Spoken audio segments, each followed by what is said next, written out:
मेरी आवाज़ आ रही है?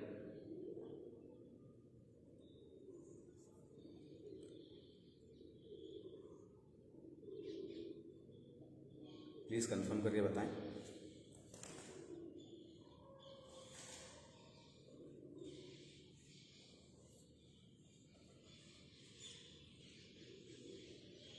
क्या मेरी आवाज़ आप तक आ रही है?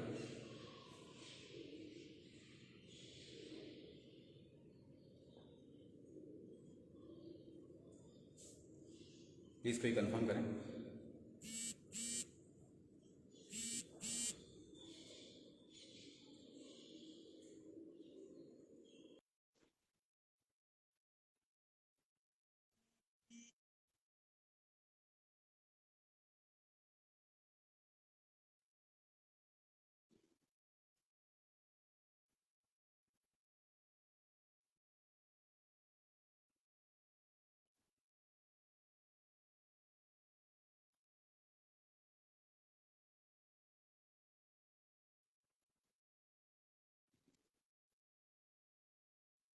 Okay, thank you.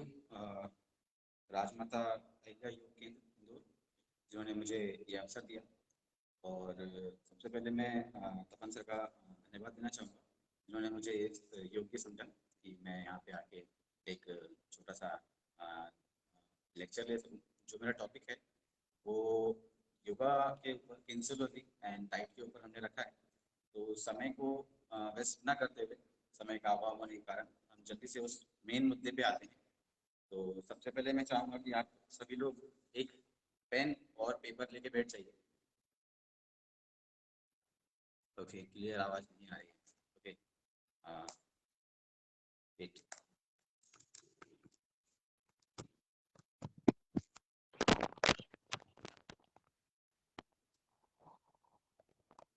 क्या अभी मेरी आवाज़ क्लियर है? प्लीज़ कंफर्म कीजिएगा।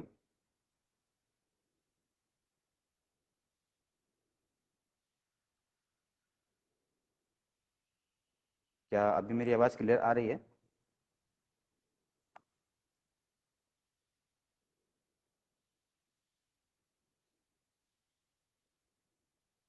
प्लीज़ कंफर्म कीजिएगा।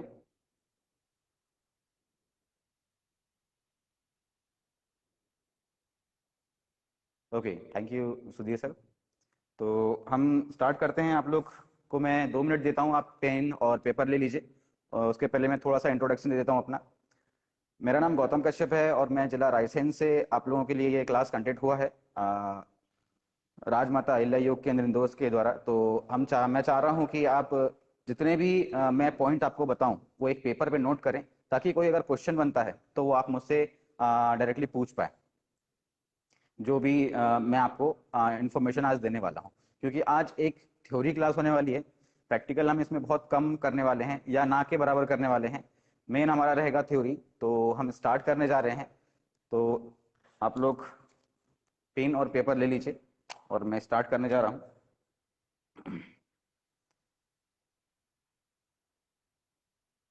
आज जैसे कि हम सभी लोग जानते हैं कि योग को एज ए स्पोर्ट्स के रूप में कंसिडर किया जा चुका है। तो उसके लिए हमें बहुत सारी चीज़ों को लेकर के प्रिपेयर होने की आवश्यकता है। जैसे कि जब भी कोई चीज़ कॉम्पिटिटिव लेवल पे आती है, प्रतियोगिता लेवल पे आती है, तो उसमें कंपटीशन की भावना ज़रूर आती है। और उसमें जो हमारे प्लेयर्स होते हैं वो कहीं ना कहीं अपना 100% एफर्ट लगाते हैं, जोर जबरदस्ती करके किसी भी प्रकार से। तो स्वाभाविक सी बात है कि योग एक ऐसी विधा है, ऐसा क्षेत्र है जिसमें हम जोर जबरदस्ती नहीं कर सकते। लेकिन चूंकि अब ये स्पोर्ट्स में आ गया है, तो कंपटीशन की दृष्टि से काफी लोग इसमें इस चीज को लेकर के एक्साइटेड रहेंगे, या बोलिए कोशिश करेंगे पूरा अपना 100% देने की। और इस बीच में स्वाभाविक स्वाभाविक है कि हम जब आसन करें तो हमें इंजरीज आ सकती है।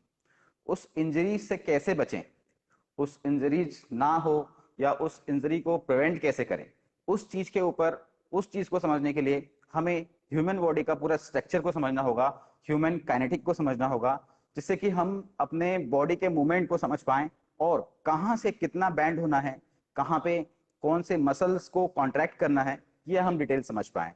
तो आइए हम स्टार्ट करते हैं।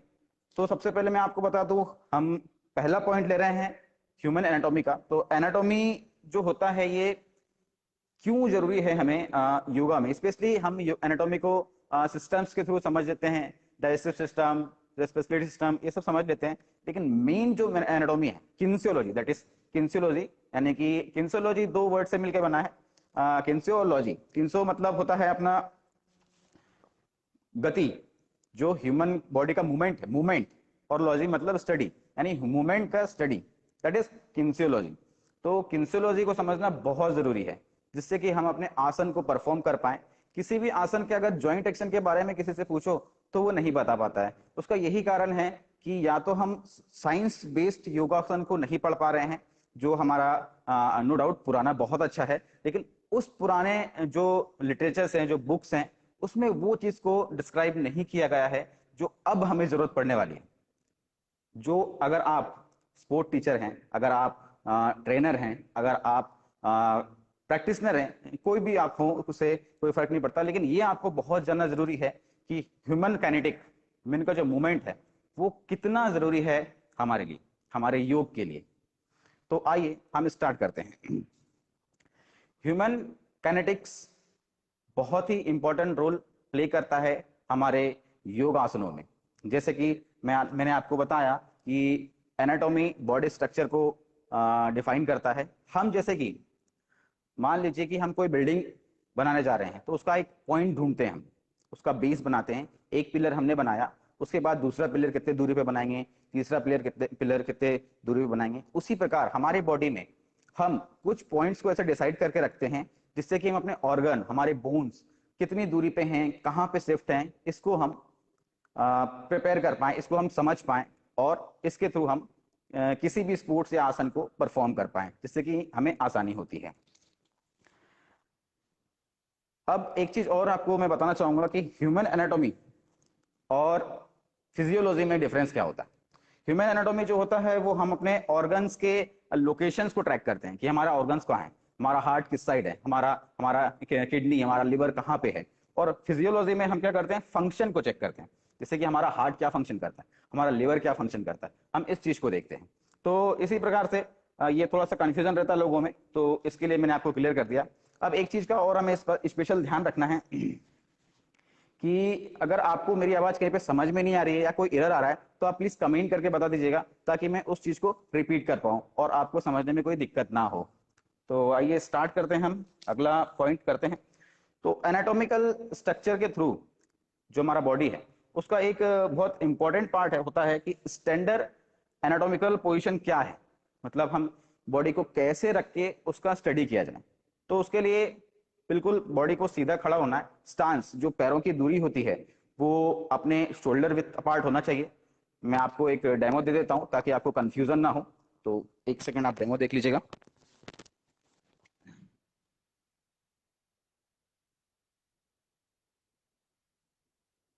ऐसे दिख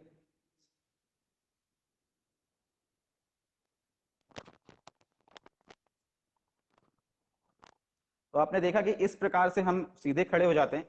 पाम शुड बी फ्रंट में रहना चाहिए। अब बात करते हैं कि इस चीज को लेकर के हम कैसे अपने किन्सियोलॉजी को समझ सकते हैं। हमारी बॉडी में इमेजिनरी लाइन का लाइन बनाया गया है, जिससे कि हम अपने बॉडी के पार्ट को और मूवमेंट को समझ पाए। हमारी बॉडी के बीचों बीच से बिल्कुल जब बॉडी को दो पार्ट में डिवाइड कर दिया जाए, तो एक मीडियल लाइन डिवाइड किया जाता है, जिससे कि हम बॉडी को दो पार्ट में बांट देते हैं। इसको एनाटॉमिकल प्लेन्स बोलते हैं। मीडियल लाइन डिवाइड कर देते हैं ऐसे, तो हमारा एक पार्ट इधर हो जाता है लेफ्ट और एक राइट, और फिर एक पार्ट और डिवाइड किया जाता है इस प्रकार से। इधर से डिवाइड करेंगे तो एक आगे का पार्ट और एक पीछे का, जिसको आगे के पार्ट को एंटीरियर बोलते हैं और पीछे के पार्ट को पोस्टीरियर बोलते हैं। इस प्रकार से अगर डिवाइड किया जाए आगे आधे से, तो आगे के पार्ट को इंटीरियर और पीछे के पार्ट को पोस्टीरियर बोलेंगे। तो अब मैं आपको कुछ एनाटॉमिकल डायरेक्शन के बारे में बताने वाला हूँ, जो कि बहुत ही इंपॉर्टेंट रोल अदा करने वाले हैं, रोल प्ले करने वाले हैं हमारे इस स्टडी के बीच में। तो ह्यूमन में, यानी कि 2 लेग्स वाले एनिमल्स में और 4 लेग्स वाले एनिमल्स में, 2 लेग्स वाले में 10 डायरेक्शन होते हैं, और 4 लेग्स वाले में 14 होते हैं, 14। यानी कि 2 पैर वाले जानवरों में, इंसानों में 5 पैर होते हैं, और 4 पैरों वाले में 7 पैर होते हैं। अब ये यहाँ पे ध्यान रखने वाली बात है कि हम जानवरों को स्टडी नहीं करने वाले, हम ह्यूमन एनाटॉमी को देखने वाले हैं। तो आइए हम स्टार्ट करते हैं ह्यूमन एनाटॉमी को। 10 डायरेक्शन कौन कौन से हैं? मैंने जैसे कि आपको बताया, एक होता है हमारा जो पार्ट यहाँ से हमने डिवाइड किया, सामने वाला, और एक पीछे वाला, मीडियल। ठीक है, अब हम स्टार्ट करने आ रहे हैं। तो जो डायरेक्शन है वो कौन कौन से होते हैं? एक होता है एंटीरियर और एक होता है पोस्टीरियर। ये दोनों पेयर हैं, ये दोनों एक दूसरे के अपोजिट है, दोनों एक दूसरे के बिल्कुल अपोजिट रहते हैं। अब एंटीरियर क्या होता है, लाइन से हम समझते भी जाएंगे। जो हमारे बॉडी के फ्रंट में रहता है वो एंटीरियर होता है, और पोस्टीरियर जो पीछे रहता है, जैसे कि मैंने बताया यहां से आपको, पोस्टीरियर पीछे से रहता है। अब इसी चीज को लेकर के, इसी डायरेक्शन को लेकर के मसल का नाम भी दिया जाता है। अब कैसे दिया जाता है वो भी हम देख लेते हैं यहाँ पे एक एग्जांपल के तौर पे। जैसे कि हमारा एंटीरियर डेल्टॉइड, मसल के 3 ग्रुप, शोल्डर के 3 मसल जो होते हैं, जो हमारा फ्रंट वाला शोल्डर होता है यहाँ का, वो एंटीरियर होता है, एंटीरियर पार्ट होता है, तो दैट इज एंटीरियर डेल्टॉइड। ठीक है, उसके बाद पीछे वाला, जैसे कि मैंने आपको बताया 2 पार्ट, एंटीरियर एंड पोस्टीरियर, तो पीछे वाला जो शोल्डर मसल होगा उसको बोलेंगे पोस्टीरियर डेल्टॉइड, 2 मसल हो गया। ठीक है, और बीच मैंने आपको बताया था, बीच में एक लाइन जाता है, मीडियल लाइन। बीच में जो मसल है, 3 मसल होते हैं, posterior, sorry, anterior, posterior and medial deltoid. तीनों मसल के नाम ऐसे याद रखे जाते हैं। इसी प्रकार से अब हम अगला बात करते हैं distal end proximal. Distal end proximal, अब ये क्या होता है?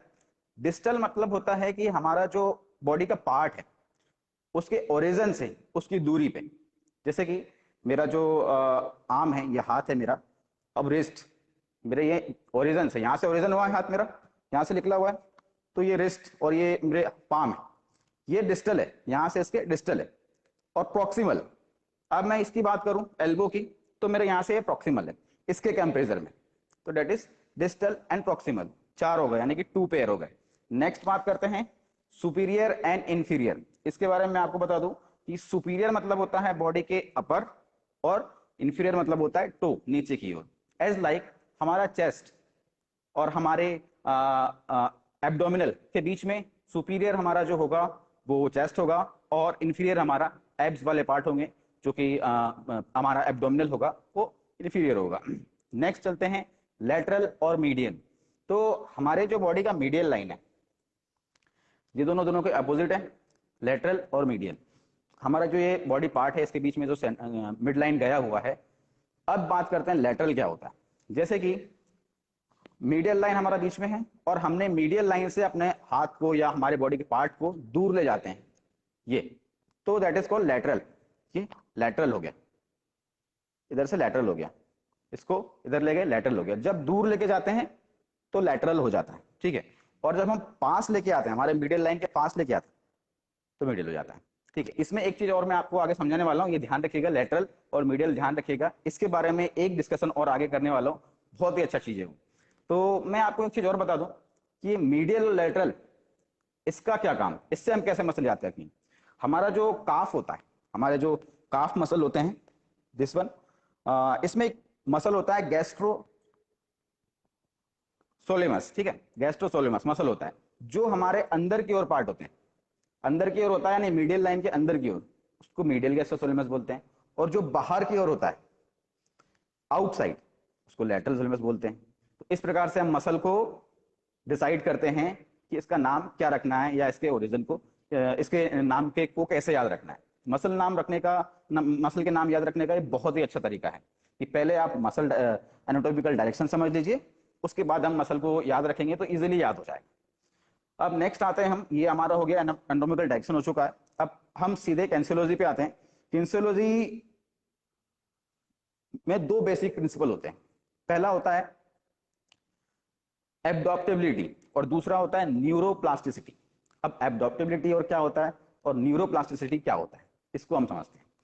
जैसे कि मान लीजिए कि आप कोई आसन परफॉर्म करते हैं, कोई भी आसन आप परफॉर्म कर रहे हैं, एज लाइक आप भुजंगासन ले लीजिए, सर्पासन, भुजंगासन ले लीजिए। जब आप उसे परफॉर्म करते हैं, शुरू में पहली बार परफॉर्म कर रहे हैं, तो आपको स्ट्रेच होता है, बहुत ज्यादा पेन होता है, कॉन्ट्रैक्शन फील होता है, और जब इसको लगातार आप परफॉर्म करते हैं तो वो आपके हैबिट में आ जाता है, आप बिल्कुल इजीली उसे परफॉर्म कर पाते हैं। तो एब्डॉप्टेबिलिटी मतलब होता है हमारी जो बॉडी है वो जब हम किसी भी एक्शन को बार बार करेंगे तो उसे वो अडॉप्ट कर लेगी। उसे वो मसल मेमोरी में सेव कर लेगी, यानी कि वो उसे याद कर लेगी। आपको कभी भी बोला जाए तो आप उसे परफॉर्म कर सकते हैं बिना किसी प्रॉब्लम के।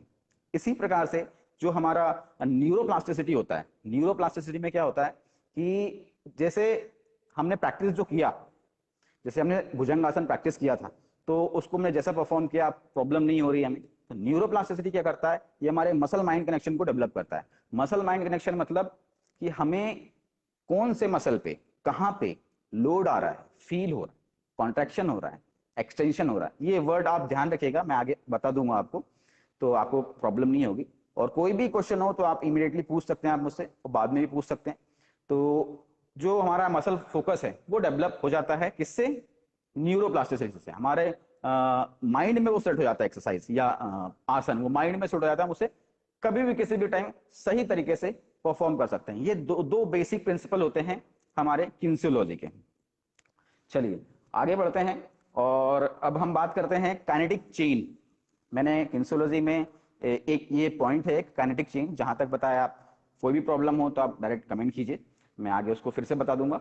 अब ये चेन क्या होता है, काइनेटिक चेन क्या होता है, जैसे कि मान लीजिए काइनेटिक चेन मतलब होता है कि एक ज्वाइंट दूसरे ज्वाइंट को कैसे सपोर्ट कर रही है, कैसे उसके साथ कंपाउंड मूवमेंट बना रही है, कैसे उसके साथ जुड़ के काम कर रही है। एज लाइक मान लीजिए कि मैंने ये शोल्डर ऊपर की ओर मूव किया, तो मैंने तो शोल्डर मूव किया था, लेकिन मेरे एल्बो और रिस्ट ये दोनों मेरे मूव हुए, यानी कि एक दूसरे से कैसे ये इंटर कनेक्टेड है। किस तरह से ये कनेक्टेड है, मैंने हाथ इधर लाया तो मेरे हाथ कैसे यहां से एल्बो से बैंड हुए, तो ये एक दूसरे से इंटरकनेक्टेड है, तो ये काइनेटिक चेन में आता है। अब हम बात करते हैं टाइप ऑफ एक्शन की, कि कौन कौन से एक्शंस हमारी बॉडी परफॉर्म करती है। काइनेटिक, ह्यूमन काइनेटिक एक बहुत बड़ा विषय है, बहुत ही बड़ा विषय है। अगर मैं एक महीने भी लेक्चर लूं, एक महीने भी आपको समझाऊं, तो मुझे लगता है कि वो बहुत कम पड़ेगा। फिर भी मैंने बिल्कुल शॉर्ट फॉर्म में उसको लेके आया हूं और आपको मैं देने की कोशिश कर रहा हूं। तो पहला एक्शन जो होता है वो होता है फ्लक्शन। फ्लक्शन क्या होता है ये नोट करते जाइएगा आप, तो आपकी बहुत काम आने वाला है आगे, क्योंकि जैसे जैसे एडवांस चीजें हमारे साथ जुड़ते जा रही हैं, हमें भी साइंस के साथ और उस एडवांस चीजों को पकड़ना पड़ेगा, तभी हम उस चीज में परफेक्ट हो पाएंगे। क्योंकि योगा स्पोर्ट्स बन चुका है, स्पोर्ट्स में आ चुका है, तो बहुत जरूरी है हमें कि हम उसके एनाटॉमी को, हम उसके स्ट्रक्चर को, हम उनके मूवमेंट को समझें और उसको हम अप्लाई करें। जब आप पूरी तरह से समझ के उसको आसन पे अप्लाई करोगे, तो आपको बहुत अच्छा रिजल्ट सामने मिल के आता है।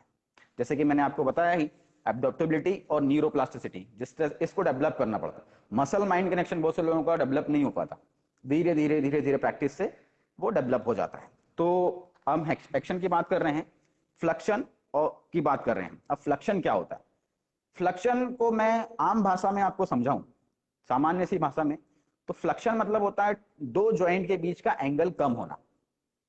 कैसे होगा, अब ये इसका एग्जाम्पल क्या है, तो मैं आपको दिखाता हूँ इसका एग्जाम्पल क्या है। ये मेरा एल्बो है, ये एल्बो के बीच में दो जॉइंट है। अब ये 180 डिग्री का एंगल है, सीधा मैंने रख दिया तो 180 डिग्री का एंगल है। जब मैं इसे कम करूंगा तो ये हो गया फ्लक्शन, दैट इज कॉल्ड फ्लक्शन, एंगल कम हुआ, ये सीधा हो गया, ये फ्लक्शन। ठीक है, इसी प्रकार हमारे आप नी ज्वाइंट में देख सकते हैं, नी ज्वाइंट में कैसे फ्लक्शन होता है। यानी कि और इसमें एक चीज और मैं पॉइंट नोट करना चाहूंगा अपनी ओर से, जब मसल्स कॉन्ट्रैक्ट होता है या मसल साइज छोटा हो जाता है, कॉन्ट्रैक्ट अपनी हो जाता है, तो डेट इज कॉल्ड फ्लक्शन। अब देखिए एक चीज, ये मेरी उंगली है, इसमें ज्वाइंट्स, इसको जब मैंने मोड़ा, सारी उंगलियों को मोड़ा, मुट्ठी बंद किया, तो क्या हुआ, एंगल कम हुआ ना। ये 180 डिग्री का एंगल था, मुट्ठी बंद किया, एंगल कम हुआ, यानी कि इसमें फ्लक्शन हो गया। समझ रहे हैं आप। अब देखिए ये मसल साइज लेंथनिंग में लंबा है, ज्वाइंट है, मैंने कम किया, मसल साइज छोटा हो रहा है, दैट इज कॉल्ड फ्लक्शन। अब अगला पॉइंट आते हैं, एक्सटेंशन, जस्ट फ्लक्शन का अपोजिट। फ्लक्शन में हम क्या करते हैं कि एंगल डिक्रीज होता है, और एक्सटेंशन में क्या होता है, एंगल इंक्रीज होता है। सेम, दो ज्वाइंट के बीच में एंगल का डिक्रीज होना फ्लक्शन है, और इंक्रीज होना दैट इज कॉल्ड एक्सटेंशन। अब कैसे, ये भी हम एक देख लेते हैं। जब मैंने हाथ को सीधा किया तो ये मेरा एक्सटेंशन हो गया, हमने जब वापस लिया था मसल साइज छोटा हुआ था, कॉन्ट्रैक्ट हुआ था, तो दैट इज कॉल्ड फ्लक्शन। और जब हमने सीधा किया तो दैट इज कॉल्ड एक्सटेंशन। अब सीधा कहां तक करना है, कितना सीधा करना है, तो सीधा 180 डिग्री करना है। 180 डिग्री तक जॉइंट सीधा हो जाता है तो दैट इज कॉल्ड एक्सटेंशन हो जाता है वो, ठीक है। अब कुछ मसल ऐसे भी हैं जो 180 डिग्री से ज्यादा एक्सटेंड हो जाते हैं, यानी कि ज्यादा पीछे हो जाते हैं, ज्यादा सीधा हो जाता है, पीछे मुड़ जाते हैं। जैसे कि हमारा शोल्डर, ये तो पूरा 360 घूम रहा है। इसके बारे में क्या, हमारा नेक पूरा रोटेट हो जाता है आगे पीछे जितना कर पाए हम, यानी 360 हो रहा है। इसके लिए क्या उपाय है, इसको कैसे हम पहचाने कि इसमें एक्सटेंशन हो रहा है या फ्लेक्शन हो रहा है। तो इसका सामान्य सा परिभाषा ये है, या सामान्य सा समझने का तरीका ये है कि जब भी जो भी हमारा 180 डिग्री से ज्यादा बैक आता है मसल, या ज्यादा पीछे एक्सटेंड होता है, अब जैसे हमारी उंगली है, ये ज्यादा पीछे नहीं आ सकती, इसका 180 डिग्री ही फिक्स है। लेकिन हमारे कुछ जॉइंट्स हैं, हमारे कुछ मसल्स हैं जो कि ज्यादा एक्सटेंड कर सकता है। तो जैसे कि मेरी गर्दन हो गई, ये हो गया, स्पाइन हो गया ये। तो इसमें हम क्या कर सकते हैं, जैसे कि मैंने बताया कि शोल्डर जॉइंट जब ये आगे की ओर आएगा तो दैट इज कॉल्ड फ्लेक्शन, और जब पीछे की ओर जाएगा दैट इज कॉल्ड एक्सटेंशन। ऐसे ही स्पाइन में जब हम आगे की ओर झुकेंगे, जब हम हस्त पादासन करेंगे, तो तब क्या होगा, स्पाइन का एक्सटेंशन होगा, सॉरी फ्लेक्शन होगा। और जब हम पीछे की ओर झुकेंगे, यानी कि भुजंगासन या सर्पासन में वो पोज रखेंगे, तो क्या होगा, तब एक्सटेंशन होगा। यहाँ पे एक चीज और ध्यान देने वाली बात है कि कुछ लोग स्पाइन एक्सटेंशन जब होता है, यानी कि हम जब सर्पासन लगाते हैं, तो उसे हाइपर एक्सटेंशन बोल देते हैं। हाइपर मतलब ज्यादा, जितना होना चाहिए उससे ज्यादा एक्सटेंड हो रहा है। लेकिन ऐसा नहीं है, क्योंकि हमारा स्पाइन एक ऐसा जॉइंट से बना हुआ है, ऐसे ऐसे चीजों से बना हुआ है कि वो 180 डिग्री से ज्यादा मूव कर सकता है। तो दैट उसको हम उसमें हाइपर एक्सटेंशन में कंसेंट नहीं करेंगे। हाइपर एक्सटेंड तब हो जाएगा जब ये मेरा एल्बो है, ये 180 डिग्री होता है और मैं इसको ज्यादा मूव कर दूं नीचे, तो वो इंजरी का कारण बन जाएगा। इसी चीजों से आप समझ पाएंगे कि इंजरी कैसे होती है और इससे कैसे बचा जा सकता है, कौन सी चीजों में हम कितना मूव करना है, कौन सी चीजों को कहां से मूव करना है, ये बहुत इंपॉर्टेंट है। ये धीरे धीरे हम समझ जाएंगे। चलिए नेक्स्ट में आते हैं। अब मैंने जैसे कि आपको बताया कि हमारी बॉडी में एक मीडियल लाइन है बीच में। अब अगला जो एक्शन है वो है अबडक्शन। अबडक्शन क्या होता है, हमारा बॉडी का पार्ट है, मीडियल लाइन है, ये मेरे हाथ हैं, पैर हैं। तो जब बॉडी पार्ट से, मीडियल लाइन से हमारे बॉडी पार्ट दूर जाए, कैसे दूर जाएगा, ये दूर जाएगा, तो इसको बोलेंगे अबडक्शन। कैसे, ये मान लीजिए मेरा मीडियल लाइन है बॉडी का, यहां से बीच से ये दूर गया, अबडक्शन। अगर मैं पैर को भी दूर लेके जाऊंगा तो दैट इज कॉल्ड, ये भी अबडक्शन हो जाएगा। अब इसका एक अपोजिट आता है, अडक्शन। अडक्शन क्या होता है, इसमें क्या होता है कि हमारे मीडियल लाइन के पास आते हैं हमारे बॉडी के पार्ट्स, जैसे कि ये दूर है, पास लेके आए, तो ये गया अडक्शन। अब इसका यूज कहां पे, इसको कहां पे हम देख सकते हैं, जब हम अपने हाथों को किसी भी आसन में से दूर लेके जाएं, तो ये क्या हो गया, अबडक्शन। और फिर नीचे लेके आएंगे, पास लेके आएंगे, तब अडक्शन। ये दो चीजों को हमें ध्यान रखना है, ये आगे बहुत काम आने वाला है, ठीक है। अब नेक्स्ट पे आते हैं हम शोल्डर पे। हमारे शोल्डर के क्या एक्शंस हैं, या शोल्डर के क्या क्या मूवमेंट्स होते हैं। तो शोल्डर में मेनली दो मूवमेंट मेन होता है, जो मैंने अभी आपको बताया, अडक्शन अबडक्शन। उसी में होता है कि हमारा जो ये लाइन है, मीडियल लाइन, जैसे कि मैंने आपको लैटरल एक वर्ड बताया था, उसके बारे में बताया था। तो जब हमारा ये मीडियल लाइन से हाथ या हमारे बॉडी के पार्ट दूर जाएंगे तो इसको लैटरल बोलते हैं, पास आएंगे इसको मीडियल बोलते हैं, ठीक है। अब एक चीज और आपको ध्यान रखना है कि हमारे जो स्कैपुला है, स्कैपुला मतलब हमारे बॉडी का ये पार्ट, स्कैपुला, स्कैपुला, ठीक। दो स्कैपुला होते हैं, पैर में होते हैं। तो स्कैपुला के बारे में थोड़ा सा मैं आपको बता देता हूँ, स्कैपुला के क्या क्या मूवमेंट है। इसको स्कैपुला में कौन कौन से फंक्शंस होते हैं। तो स्कैपुला में कुल 6 टाइप के फंक्शन होते हैं। बहुत ही इंपॉर्टेंट मसल है और बहुत ही लार्ज मसल है।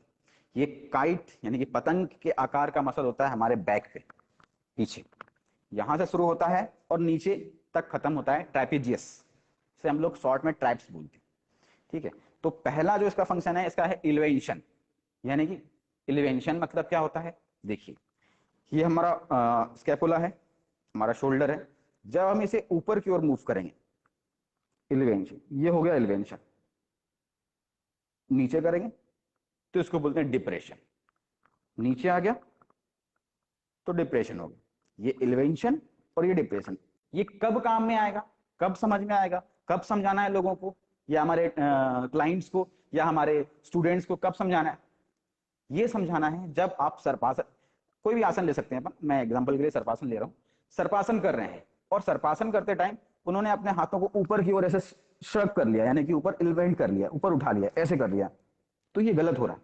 उनको समझाना है कि आप इलिवेट मत करो, हाथ को इलिवेशन मत करो आप। उनको समझाना है पूरा एक एक प्रॉपर चीज, तब उनको समझ में आएगा कि क्या क्या एरर हो रही है मेरे से और क्या क्या नहीं करना है। यही एक कारण है कि ह्यूमन काइनेटिक्स जानना बहुत जरूरी है।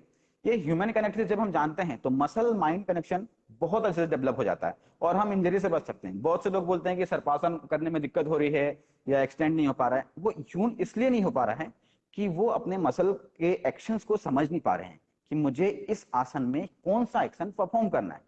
अब जब मैं सर्पासन लगाऊंगा, उसमें मैंने अगर एलिवेशन कर दिया, ऐसे कर लिया हाथों को, तो मेरे तो शोल्डर और नेक पूरे पंप हो जाएंगे, मतलब शोर हो जाएंगे, थक जाएंगे, फटीग आ जाएगा, उसमें थकान आ जाएगा। तो कैसे मैं उसे सर्पासन को परफॉर्म कर पाऊंगा? इसके लिए क्या है, नेक्स्ट आता है रिट्रैक्शन, स्कैपुला का रिट्रैक्शन। सर्पासन में रिट्रैक्शन बहुत महत्वपूर्ण काम करता है। जैसे मैंने एलिवेशन में बताया, अब रिट्रैक्शन क्या होता है? रिट्रैक्शन ध्यान से देखिएगा, दोनों स्कैपुला को, इन दोनों को ये ऐसे पास लाना, ये पास लेके आएंगे ऐसे, तो रिट्रैक्शन हो जाएगा। तो इसको बोलते हैं रिट्रैक्ट करना। जब हम सर्पासन लगा रहे हैं और हमारे स्कैपुला रिट्रैक्ट करके हमने चेस्ट आउट करके रखा है, जब हम रिट्रैक्ट करेंगे चेस्ट स्कैपुला को, दोनों को आपस, स्कैपुला स्कैपुला एक चीज और इंपॉर्टेंट बता दूं, स्कैपुला को शोल्डर ब्लेड भी कहा जाता है, ठीक है? तो कंफ्यूज नहीं होना अपन। जब शोल्डर ब्लेड्स ऐसे होते हैं, दोनों पास आएंगे, तो दैट इज कॉल्ड रिट्रैक्शन। ये रिट्रैक्ट हो गया। जब हम रिट्रैक्ट कर लेंगे सर्पासन में, तो रिट्रैक्ट हो गया, एलिवेट नहीं करना, रिट्रैक्ट करना, तो दैट इज कॉल्ड सर्पासन। अब जब ये आप अपने स्टूडेंट्स को बताएंगे तो वो समझ पाएंगे डायरेक्टली। आप इसको इजिली अपने वे में भी समझा सकते हैं कि स्कैपुला क्या है। अच्छा, एक चीज और इंपॉर्टेंट बात बता दूं आपको, स्कैपुला स्कैपुला और स्कैपुले में क्या अंतर है?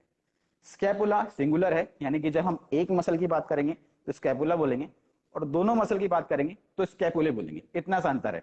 स्कैपुले प्लूरल है और स्कैपुला सिंगुलर, बस इतना सा अंतर, ठीक है?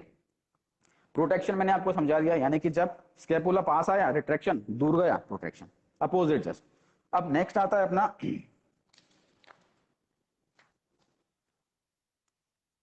जो हमारे काइनेटिक्स है, ह्यूमन काइनेटिक्स है, उसके बारे में एक महत्वपूर्ण बात यह है कि इसमें जितना ज्यादा हम फिजिक्स और साइंस को लगाएंगे, स्पेशली फिजिक्स का काम इसमें बहुत ज्यादा है और हमारे स्ट्रक्चर को समझने के लिए बहुत ज्यादा इंपॉर्टेंट रोल रखता है, उतना कम है। समय का अभाव बहुत ज्यादा है। रमा जी, शायद नेटवर्क इशू है आपके इधर, इसलिए वीडियो ब्लर हो रही है। ओके, आगे चलते हैं। तो जितना ज्यादा इसे समझा जाए उतना कम है। समय का बहुत छोटा सा पार्ट मुझे मिला समझाने के लिए, इसलिए मैंने कोशिश किया छोटे छोटे चीजों को आपके पास पेश कर पाऊं, जिससे कि आप कम से कम इस चीज के लिए तैयार हो जाएं कि आगे आने वाला नॉलेज बहुत ही एडवांस और बहुत ही साइंटिफिक बेस होने वाला है। इसलिए हमें इस बात का ध्यान रखना है कि हम सभी चीजों को ध्यान में रख के स्टडी करें। हमारा जो पुराने लिटरेचर्स हैं, हमारा जो ऋषि मुनियों ने जो बुक दिए हैं उसको भी पढ़ना है, और जो नई साइंस आ रही है, नए रिसर्चेस आ रहे हैं, उनको भी पढ़ना बहुत जरूरी है। और हमें बिल्कुल इस बात का ध्यान रखना है कि जब भी हम किसी आसन को परफॉर्म करें तो उस आसन के जॉइंट एक्शन, जैसे कि मैंने एक्शन बताया सर्पासन में क्या होता है, कैसा होता है, उस जॉइंट एक्शन को जरूर समझें।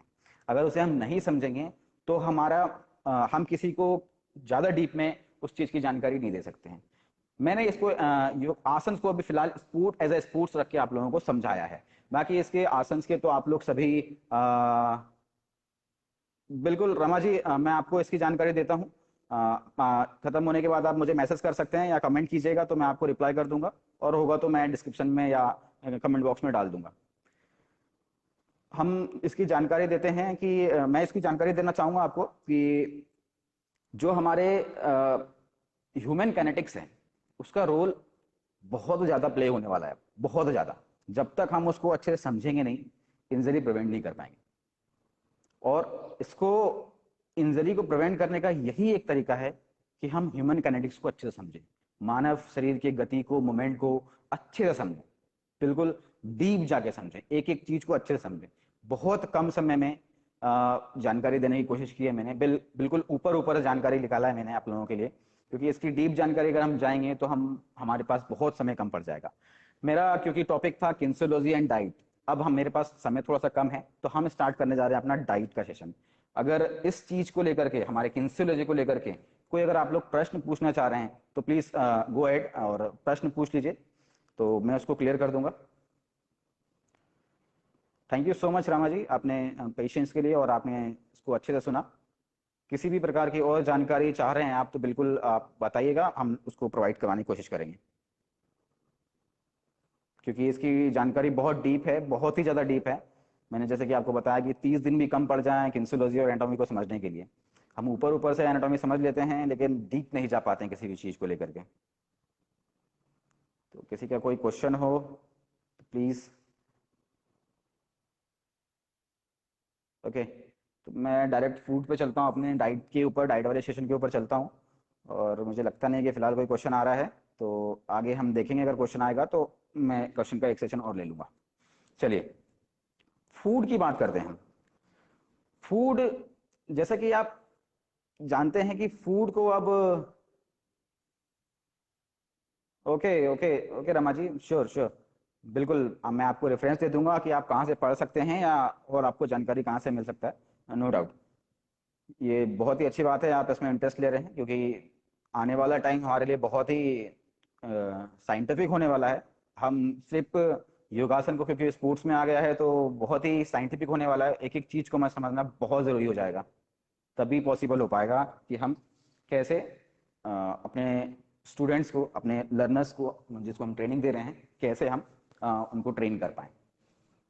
फूड के ऊपर आते हैं सीधे अब।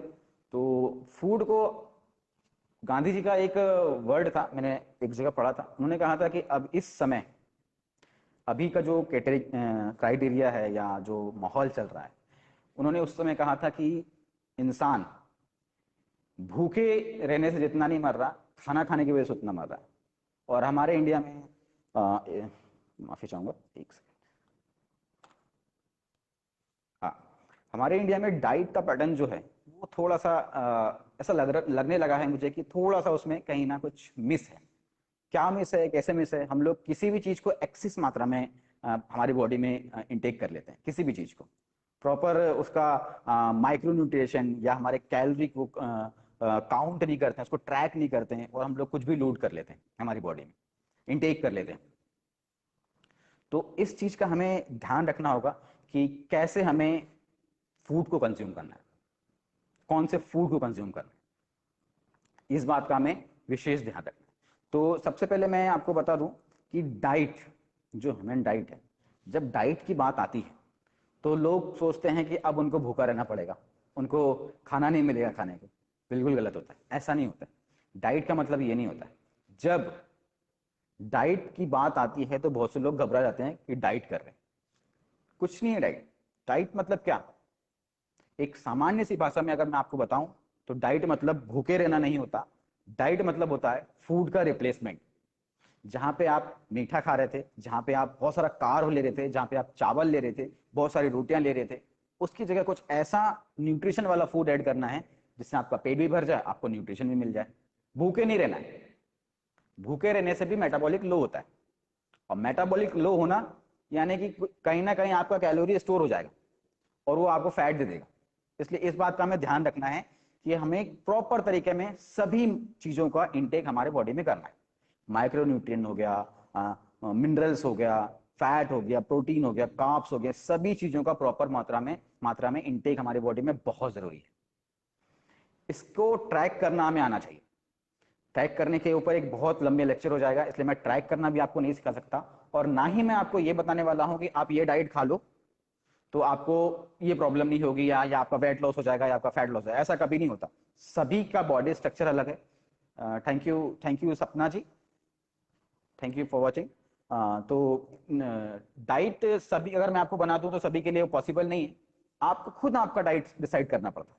कैसे करेंगे या कैसे बना सकते हैं हम डाइट, इसके लिए मैं छोटी छोटी कुछ आपको टिप्स देने वाला हूं। तो आप उसे चाहो तो नोट कर लो। हमारी बॉडी हमारी बॉडी का जो मेन रिक्वायरमेंट है, अगर हम योगी हैं या कोई भी स्पोर्ट्स खेलते हैं, प्रोटीन मस्ट रिक्वायरमेंट। प्रोटीन का रिक्वायरमेंट बहुत है। कितना प्रोटीन चाहिए हमें, कैसे पता करें? तो एक आइडियल इसका वैल्यू दिया गया है कि पर पाउंड, बॉडी के 1 पाउंड वेट में 1 ग्राम प्रोटीन हमें लेना, और approximately around 1 kilo body weight में 2 पाउंड होते हैं। ठीक है, इसको आप डाटा आप अलग से निकाल के कैलकुलेट कर सकते हैं। जैसे कि अगर मैं 80 किलो का हूं तो मुझे 160 ग्राम प्रोटीन डेली चाहिए, जिससे कि मेरे प्रोटीन इंटेक पूरी हो पाए और मैं अपने मसल को रिकवर कर पाऊं, शोरनेस से बच जाऊं। प्रोटीन के कारण ही हमारे मसल रिकवर होते हैं और हम अपनी एक्सरसाइज को, हमारे योगासना को परफॉर्म कर पाते हैं और हमें इंजरी नहीं आती है, और जो भी मसल की टूट फूट होती है वो उससे रिपेयर हो जाती है। तो प्रोटीन हमें लेना है बिल्कुल सही मात्रा में। हम अगर अपने थाली में अगर देखें, अगर हम दिन भर की डाइट के बारे में मैं आपसे डिस्कस करूंगा तो आपकी थाली में 30 ग्राम भी प्रोटीन नहीं निकलेगा। बिल्कुल कार्ब, फैट, ऑयल, बस यही सब निकलने वाला है। इसलिए हमें प्रोटीन इंटेक को बढ़ाना होगा ताकि हम अपने परफॉर्मेंस को बेटर कर पाए। प्रोटीन इंटेक के साथ साथ हमें अपने कार्ब को भी ट्रैक करना पड़ेगा, ये कितना कार्बोहाइड्रेट हमें लेना है। साथ ही साथ हमें हमारे फैट को भी ट्रैक करना पड़ेगा। फैट ट्रैक करने का फैट ट्रैक करने का एक नॉर्मल सा तरीका है कि आप जितना कैलोरी दिन भर में इंटेक करते हैं, आप अपने कैलोरी ट्रैक कीजिए। जनरली मान लीजिए कि कोई 2000 कैलोरी कोई इंटेक कर रहा है अपने मेंटेनेंस कैलोरी पे, आप उसका दिन भर का काम करने की क्षमता और सभी चीजों में करने के बाद 2000 कैलोरी वो इंटेक कर रहा है, तो हर 1000 कैलोरी पे 10 ग्राम फैट हमें चाहिए, जिससे कि हमारा ब्रेन सही से फंक्शन करे, हमारे आंखों के पास डार्क सर्कल नहीं पड़े, हमारी स्किन अच्छी हो, स्किन टोन अच्छी हो। तो फैट बहुत इंपॉर्टेंट है, गुड फैट लेना बहुत इंपॉर्टेंट है। अगर हम फैट इंटेक नहीं करेंगे तो हमारे माइंड फंक्शन करना बंद कर देगा, माइंड प्रॉब्लम हो जाएगा, हमें मानसिक प्रॉब्लम हो सकती है। इसलिए फैट लेना बहुत जरूरी है। लेकिन कितना? अगर आप 2000 कैलोरी यूज कर रहे हैं दिन भर में तो आप 20 ग्राम फैट कंज्यूम कर सकते हैं, वो भी गुड फैट, अच्छा वाला फैट। फैट दो प्रकार के होते हैं, सैचुरेटेड एंड अनसैचुरेटेड। ये दोनों फैट के ऊपर आपको खुद रिसर्च करना है कि आपके लिए कौन सा बेटर है। आपके लिए क्वेश्चन है, आपके लिए होमवर्क है ना, कि आपको कौन सा फैट यूज करना है। चलिए अगले पॉइंट पे आते हैं हम, कि हमारे बॉडी में हम कुछ लोग चाहते हैं कि हमें वेट गेन करना है और कुछ लोग चाहते हैं हमें वेट लॉस करना है। इसके ऊपर भी छोटी सी डिस्कशन हो जाए तो मैं आपको बता देता हूं कि बिना किसी भी प्लानिंग के ये पॉसिबल नहीं। वेट लॉस मतलब क्या होता है और वेट गेन मतलब क्या होता है, इसमें डिफरेंस समझना है। वेट गेन क्या, मैं कुछ भी खा लूं,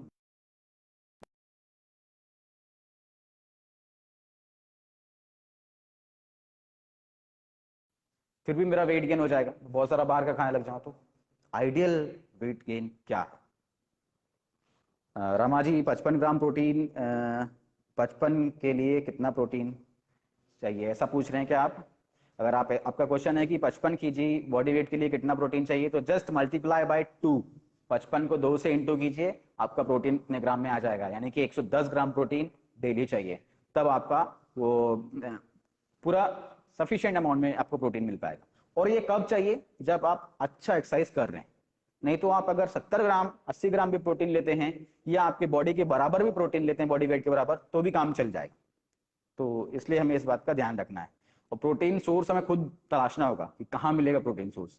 फीमेल्स के लिए बहुत अच्छा प्रोटीन सोर्स है सोयाबीन की बड़ी, सोया चंक्स, बहुत ही अच्छा चीपेस्ट प्रोटीन सोर्स है, बहुत ही अच्छा प्रोटीन सोर्स है। उसमें एस्ट्रोजन यानी कि जो फीमेल हार्मोन होता है उसकी मात्रा भी है, जिससे कि उसे फीमेल्स को बहुत फायदा मिलता है। और मेल्स भी इसे अराउंड 25 ग्राम 50 ग्राम कंज्यूम कर सकते हैं डेली, कोई इशू नहीं है। लेकिन डिपेंड करता है कि ये किसे कंज्यूम करना है, सभी लोग कंज्यूम नहीं कर सकते क्योंकि उसमें एस्ट्रोजन की मात्रा होती है और ये फीमेल हार्मोन है, तो हमें इस बात का ध्यान रखना है। और रही अगला बात करते हैं हम थोड़ा सा कैलोरी ट्रैक करने के बारे में हम बात कर रहे थे। कैलोरी ट्रैक कैसे किया जाता है, या कैलोरी को हम कैसे समझें कि वेट गेन करना है तो कितना कैलोरी हम इनटेक करें, या वेट लॉस करना है तो कितना कैलोरी हम चेंज करें अपने बॉडी में। अचानक से कोई भी चेंजेस हमारी बॉडी रिस्पॉन्ड कर देती है, वो रिस्पॉन्ड नहीं कर पाती और वो जवाब देने लगती है। अगर अचानक से आपने खाना कम कर दिया तो हमारी बॉडी 100% रिस्पॉन्स करेगी। आपको सर दर्द होगा या कोई ना कोई इशू जरूर आ जाएगा। या आपने अचानक से कैलोरी सरप्लस कर दिया, यानी कैलोरी बढ़ा दिया, वेट गेन करना है मुझे, कैलोरी बढ़ा दिया, वो भी दिक्कत करेगा। हो सकता है पेट खराब हो जाए, डाइजेशन खराब हो जाए, कुछ ना कुछ इशू आ जाएगा। जब तक हमारी हम कैलोरी यूज कर रहे हैं, उस कैलोरी में हमें रिजल्ट नहीं मिल रहा है, तब तक हमारी कैलोरी में या खाने में, डाइट में चेंजेस करने की कोई आवश्यकता नहीं है। बस जरूरत है फूड रिप्लेसमेंट की। अगर आप बाहर का खा रहे हैं, फास्ट फूड खा रहे हैं, उसमें ब्लैंक कैलोरी होता है, उसकी जगह आप फल फ्रूट खाइए, है ना।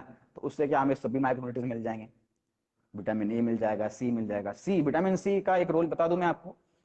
क्योंकि हम योगासन परफॉर्म करते हैं तो हमारे छोटी छोटी इंजरियां बहुत सारी होती रहती हैं, उसको हम रिकवर करने के लिए या उसको हील करने के लिए विटामिन सी का बहुत अच्छा रोल है। आप अगर विटामिन सी इंटेक कर रहे हैं तो आपकी बॉडी में जो भी छोटी मोटी इंजरीज हुई हैं वो विटामिन सी उसे रिकवर कर देगी और आपको पेन से वो रिलीफ दे देगी। विटामिन सी का सबसे अच्छा स्रोत आंवला है, जैसे कि आप जानते हैं, उसको आपके हिसाब से आप यूज कर सकते हैं।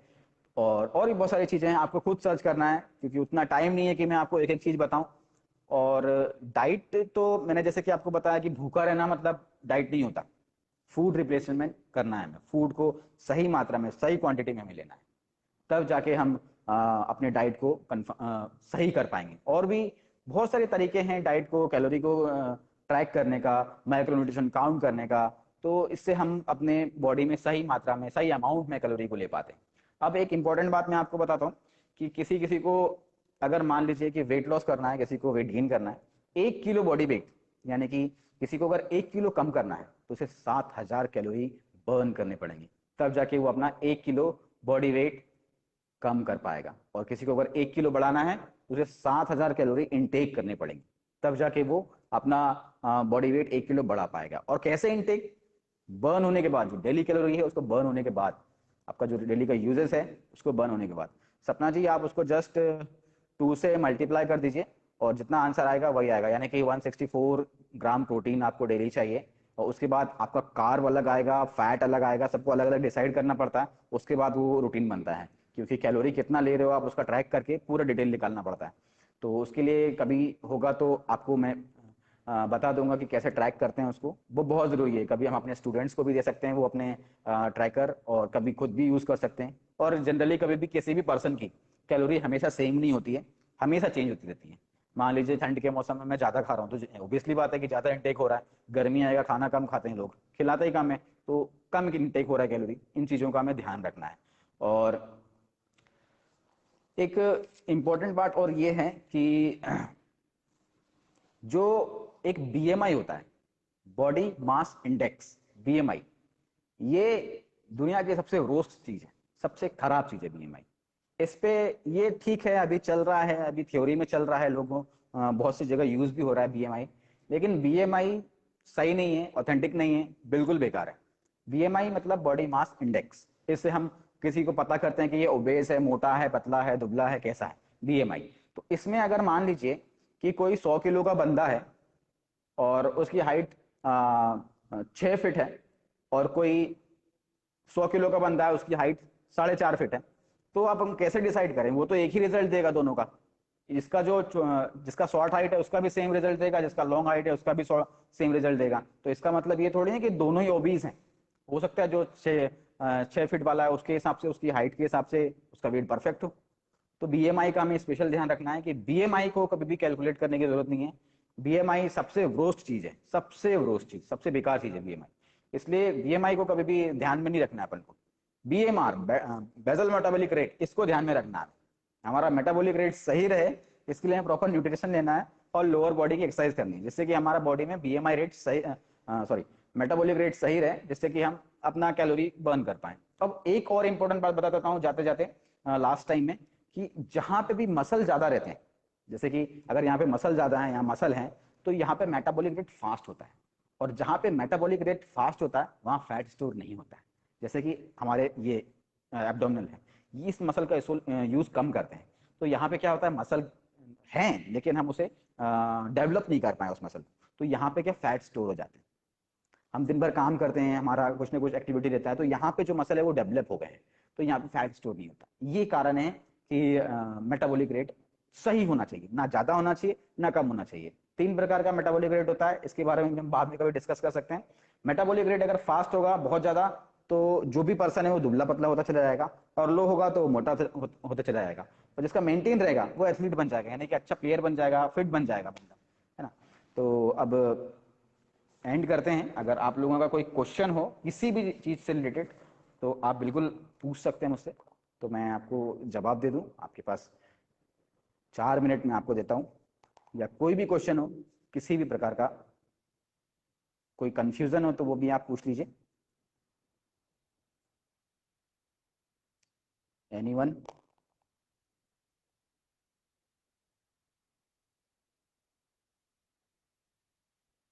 कोई किसी के पास कोई क्वेश्चन?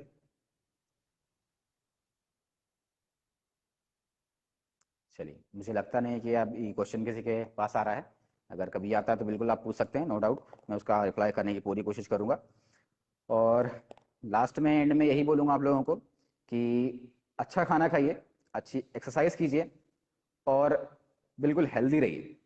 स्वास्थ्य सब कुछ स्वास्थ्य ही है। आप स्वस्थ हैं तो सब ठीक है। इसलिए ध्यान रखिए, एक स्वास्थ्य है और एक आपका नॉलेज है जो लाइफ टाइम आपके साथ रहेगा, जिसके थ्रू आप अपने आप को सभी चीज़ों से लड़ सकते हो, अपनी सभी समस्याओं से लड़ सकते हो। इसलिए अपने आपको स्वस्थ रखना बहुत ज़रूरी है, बहुत ही ज़रूरी है। एंडली मैं राजमाता अहिल्या योग केंद्र इंदौर का धन्यवाद करना चाहूँगा, जिन्होंने मुझे ये अपॉर्चुनिटी दी और मुझे बोलने का मौका दिया। मैंने कोशिश किया है कुछ नई चीज़ों को बताने का। अगर आप लोगों को पसंद आया है तो आप लोग श्योर इस वीडियो को लाइक भी करेंगे और पेज को लाइक करेंगे राजमाता अहिल्या योग केंद्र। और तपन सर का मैं बहुत बहुत धन्यवाद करता हूँ जिन्होंने मुझे ये अपॉर्चुनिटी दी है। और बहुत अच्छा लगा मुझे यहाँ पे नॉलेज शेयर करके, क्योंकि अभी एडवांस नॉलेज आने में बहुत टाइम लगेगा, और है भी तो बहुत लिमिटेड लोग इसको स्टडी कर रहे हैं। तो आई होप कि आप लोग अब इस चीज़ को लेकर अवेयर होंगे और हमारे सही प्रकार से एनाटॉमी को स्टडी करेंगे और उसको अप्लाई भी करेंगे। मैंने आपको जितना ही बताया वो सिर्फ थ्योरी बेस बताया है। आप चाहें तो उसको प्रैक्टिकल बेस भी कर सकते हैं, नो डाउट। उसको करने के लिए हमको थोड़ा सा डीप स्टडी करना पड़ेगा। एंडली बहुत बहुत धन्यवाद तपन सर और राजमाता अहिल्या योग केंद्र का हृदय से आभारी हूँ जिन्होंने मुझे ये अपॉर्चुनिटी दी। तो मैं अब विदा लेना चाहूँगा। Take care and stay tune with Gautam Kashyap and Rajmata Ahilya Yog Kendra Indore. Thank you.